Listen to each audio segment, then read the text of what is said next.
हाय नी तेरे happy birthday ते हाय नी तेनू हैप्पी बर्थडे नी हाय नी तेरे हैप्पी बर्थडे ते हाय नी तेनू हैप्पी बर्थडे नी कह के देना देना देना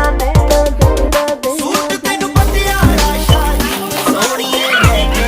देना सूट तेनू पटियाला शाही सोहणीए लेके देना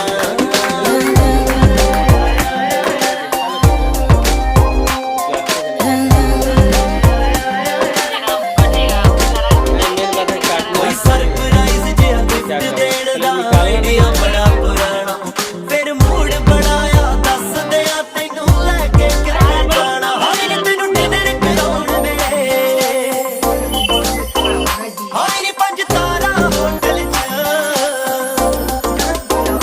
हमको तुम दादी खिलाओ दादी खिला जरूर खिलाओ देगा जाओ दादी के ले जाओ दादी के मत लो अब जिसके ना पूरा खिला देना ना पापा को और दूसरा निकाल के खिला देना हमको तुम क्या करे जूठा कर दिया तो खिला दिया पूरा खिलाओ की हालत परेशान पूरा खिला देना मेरा जूठा है जाओ हाथ धो लो हाथ धो लो। तब दादी खिला